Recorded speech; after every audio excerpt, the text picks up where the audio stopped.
This is the Highly Sensitive Club, episode number 22. Have you been told you're too sensitive, too dramatic, or too much? Do you have big feelings and deep thoughts you don't always know what to do with? I'm Stephanie Lynn, a certified life coach and highly sensitive person. I've helped dozens of highly sensitive clients feel more energized, more confident, and more in control of their high sensitivity. In these episodes, you'll get the information and inspiration to level up your life as a highly sensitive person too. Welcome to the Highly Sensitive Club.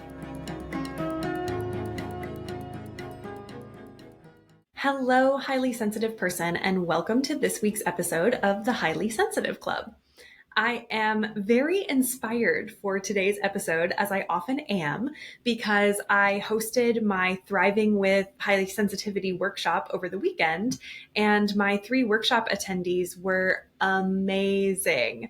They were so open and vulnerable and willing to share with each other and willing to try the practices and the techniques and the tools that I was giving them. And it was just incredible. But the number one thing that they said they got out of the workshop was connecting with other highly sensitive people and feeling like they weren't alone. A lot of us highly sensitive people feel like we're on the outside looking into a world that just doesn't quite get us. This is a very common feeling for highly sensitive people, or HSPs.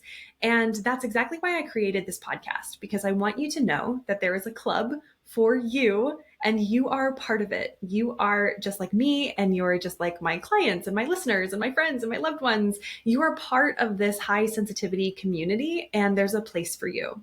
So I wanted to talk today about how to identify other highly sensitive people, because oftentimes I find I am the gateway. I'm the first person who tells someone, you sound like a highly sensitive person.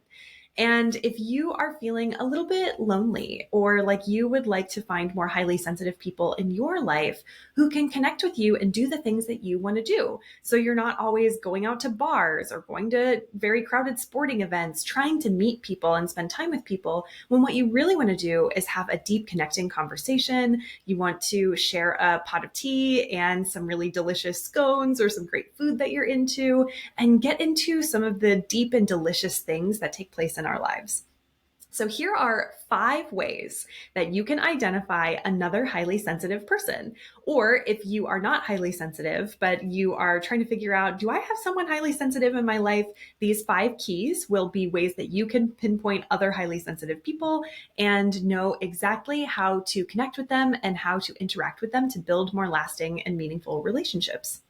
So the first thing is that highly sensitive people are very thoughtful. If you have someone who's giving you a lot of additional information, or they're asking you a lot of questions and they're being very curious about what's going on with you, or something that you're interested, or a new concept that you're explaining to them that they want to understand, these are very thoughtful people. So they're probably asking a lot of questions. They might be repeating back to you things that they've heard that kind of sound similar, because they're trying to figure out what exactly is going on. And I find too that a lot of highly sensitive people are very reflective, self-reflective in particular, and they're very thoughtful about themselves and the things that they're interested in. So if you know someone who is very thoughtful, meaning full of thoughts, not necessarily conscientious, although many of us are, but someone who just has a lot of thoughts and a lot of interest and a lot of curiosity about things, they are probably a highly sensitive person, or that could be an indication that you might be working with a highly sensitive person. Number 2 is empathy.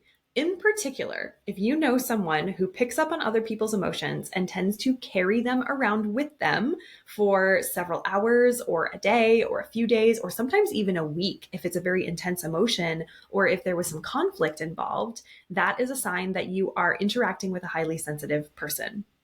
Now, I teach a tool in my classes about how to help release a lot of that energy and that emotion that you are picking up from other people as a highly sensitive person.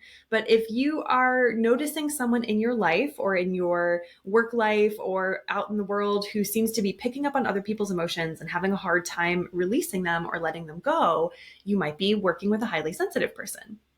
Number three, the third sign that you are interacting with a highly sensitive person is they probably have prepared a lot for their comfort. So these are people who bring a lot of layers in case the weather might be changing so that they know if it's going to get too cold, they've got a jacket or they've got a change of shoes so that they can go for a walk with you and then come home or come back to the car and they know that they've got their change of shoes. I find that women who are highly sensitive tend to have a lot of things prepared. Like they tend to have bags or purses that have a lot of stuff inside. Now, I have gotten away from that because I am also a minimalist and was a declutter expert. So I tend to have just a very few things.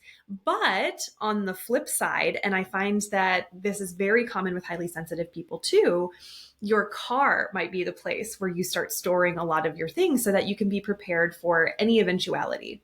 So this could be someone who has a lot of different tools or a lot of different comfort items like tissues or napkins or band-aids or sunscreen or things in their glove compartment.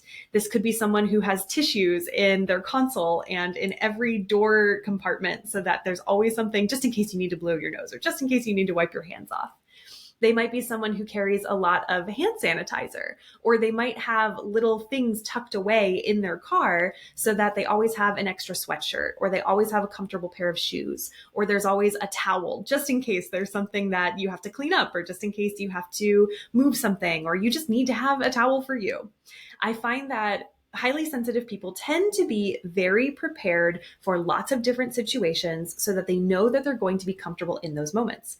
And this has a twofold benefit. Number one, it calms our nervous system because it lets us know that we're taking care of ourselves and that we're safe and that we've got this if something weird happens. But number two, it literally takes care of our physical comfort, which is something that is very important for highly sensitive people because we have so much sensory input that we're taking in from day to day.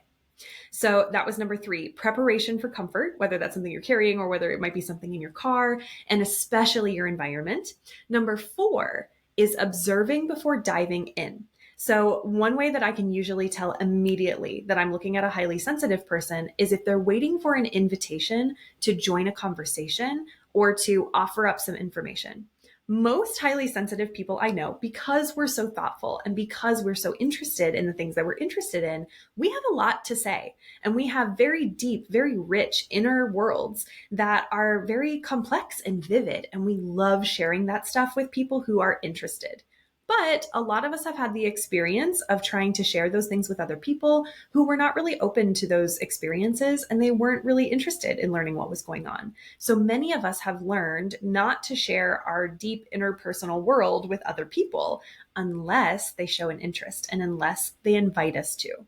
So anytime you have someone who's entering a group or who's in an unfamiliar space and they're looking around and they're just kind of taking it in and they're seeing how people are interacting with each other and they're doing that observing and they're waiting for someone to approach them or they're waiting for the group to invite them to share something about themselves, this is probably a highly sensitive person. Now, I have become one of those people who goes up to other people and is very welcoming. Inclusivity is very important to me, and I never want someone to feel like they're left out. And you might be that highly sensitive person too, where in comfortable situations where you feel like the old hat or someone who knows what's going on, you're approaching other people and making sure that they feel comfortable and that they feel welcome in those situations. So whether you're observing before diving in or waiting for an invitation, or whether you, with your empathy, are going and inviting people who look like they're waiting for someone to approach them, these are signs that you're working with a highly sensitive person. And then number five is that highly sensitive people need more recovery time. 70% of us are introverts, which means that we recover by spending time by ourselves. And 30% of us are extroverts, which means we get energy by being around other people. Being around other people, I think, sometimes can be a misnomer because people expect that that means you like to be in crowds or you like to talk to people all the time or you like to be, actively in activity or at an event with other people. Sometimes my extroverts actually just like to have company. They're perfectly fine doing their own thing, but they like to know that there's someone around them because that's what makes them feel safe and it's what gives them energy. So there is actually a spectrum, I find, of extroversion for highly sensitive people and what they feel comfortable with and why they like to be around other people.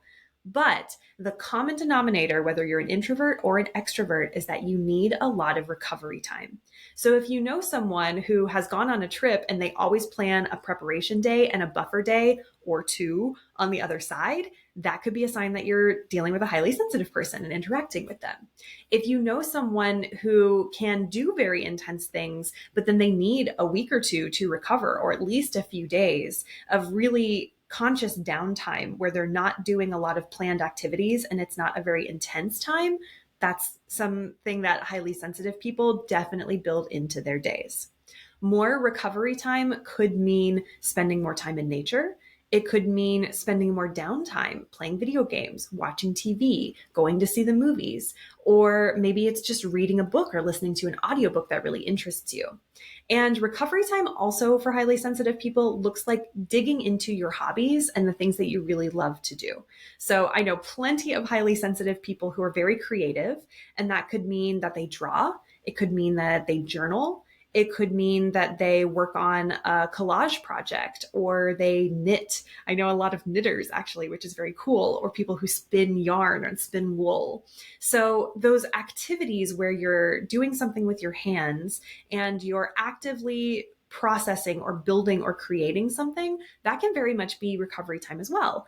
And I do have an episode about this, about the 4 ways to recover. So there are plenty of ways that highly sensitive people do this, but I find that they need more recovery time than the average person. And that's because we're taking in so much information, we're processing more information than other people. And so we output more energy just in our day-to-day lives and the activities that we do than your neurotypical person. So we do need more recovery time. So just to recap, those 5 signals that you have encountered another highly sensitive person or a highly sensitive person, if you have a loved one who is, are number 1, that they're very thoughtful. They have a lot of thoughts and they're very conscientious and they are very curious and they want to know a lot of information. Number 2 is that they have a lot of empathy and they probably pick up other people's emotions and might not know how to get rid of them as easily. Number 3 is that they prepare for comfort no matter where they are. They are probably overpacking for travel, they're keeping things in their car, or they have big bags that they're carrying with them full of things to make sure that they are supported and they feel safe and they're comfortable no matter what the situation is. Number 4 is observing before diving in or waiting for an invitation. It is a hallmark of high sensitivity that when we're in unfamiliar situations and places, we like to check and see what's going on. We like to do a little vibe check. We like to observe what's happening before we dive in and we put ourselves out there with other people. So if you're waiting for an invitation, or if you notice that you're comfortable and you're welcoming other people, or you're being welcomed by someone who has these traits but is coming up and being very social with you, that's a sign that you are probably talking to a highly sensitive person. And number 5 is lots and lots of recovery time. Everyone needs recovery time, but whether you're an introvert or an extrovert, highly sensitive people need more recovery time than the average person. Now, I hope that those tips and tricks were helpful because I find that my highly sensitive radar has definitely increased over the last 10 years, and in particular over the last 2 years since I started specifically working with highly sensitive people. I can almost tell from the minute I see someone whether they have high sensitivity or not. Sometimes it's a little more subtle, but that's why I wanted to share those things with you today because you are not alone. 20% of the population means that there are 1.6 billion highly sensitive people. That's billion with a B, highly sensitive people on this planet. There are way more of us than you might think that there are. And if it feels like they're hard to find, this is the episode for you. All you have to do is look for these 5 characteristics: thoughtfulness, empathy, preparation for comfort, observing before diving in, and lots of recovery time, and you know you found another HSP. And the good thing about this is because when you find another HSP, you know that they are interested in deep connections. They want to build more meaning and purpose in their lives. They're probably a lifelong learner just like you, and they are probably very curious and want to know about you and what's important to you, in addition to sharing and being heard, seen, and understood for who they are as well. There are so many opportunities to connect, and these are 5 of the ways that you can find people who are like you to connect with them. Now, I am very excited because next week I will be making an announcement about something that I'm offering because community is something that I have heard from a lot of my highly sensitive people lately that they really want in their lives. And it's something that I started with my podcast and my weekly email and my blog, but it's something that I want to continue and I want to create more of an active space for you to be able to participate and to get the support and the connection that you are deeply craving. So be sure to tune in next week for my next episode of the Highly Sensitive Club to learn more about that. And I also, of course, always want to offer, if you know that you want more support and help so that you can grow and become the next version of yourself in your relationships, in your career, in your health, in whatever area of your life you want, whether that's wealth or time or just making decisions for yourself and deciding what you want, I would love to work with you. I have new one-on-one coaching packages that you can find on my website at stephanielynn.com and go to the Work With Me page so that you can find out more if you know that you are ready to move up to the next level and you want some help and support and guidance to help you get there from someone who knows what it's like and has been on that journey too. Thank you so much for listening today. And I hope that this was helpful. And I hope that you could take this into your life and find more HSPs because we are out there and we are waiting for you to connect with us. Thank you so much. And I'll see you on next week's episode.